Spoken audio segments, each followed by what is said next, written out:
We're chatting with Cory Schneider, and we began the hour like we have countless times this year talking about this Vancouver Canucks scenario.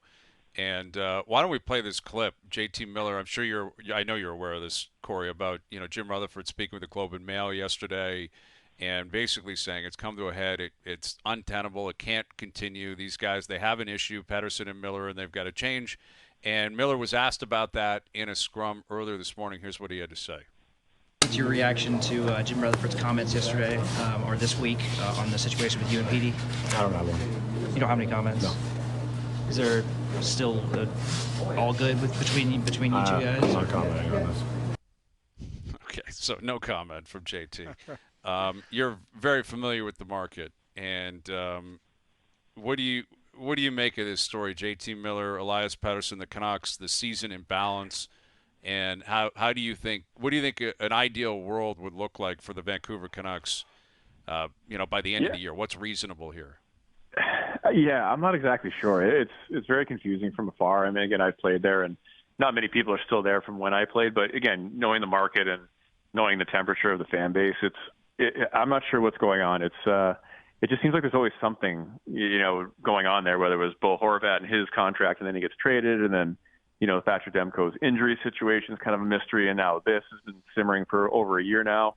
Bruce Boudreau, how he got let go. It just always seems like there's something going on. And why though? Why does it happen there, Corey? Like it just seems like I said it yesterday. It's like they finally get it right. They get Tocchet in there. They have a great season. They almost win the President's Trophy.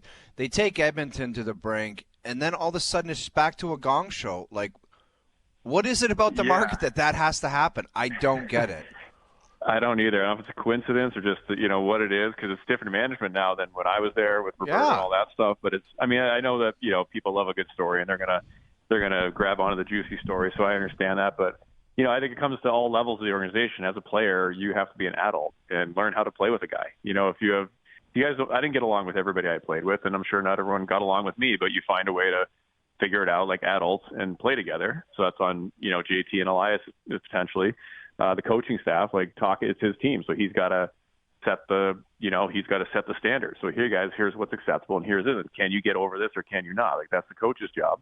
And then management, you knew what JT Miller was like. You know what Elias Pettersson's like. You don't commit that much money in years without knowing exactly who these people are. So you knew that this could be an issue. You kept them both, and then you fan the flames by saying stuff like this. Like, when you're in that market, they're going to ask you about it. And now you put your players in a tough spot. So now they got to answer questions about what you said about the drama. It's like, hey, guys, let's get on the same page here, and let's have a clear message for the organization that this is what we're going to do and how we're going to do it. And they just can't seem to do that right now, and I can't understand why.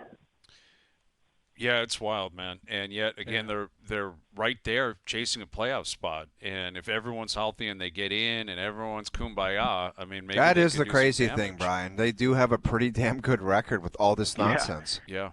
Quinn Hughes could be the MVP too. Like, he's having an outstanding year, and it might go for waste.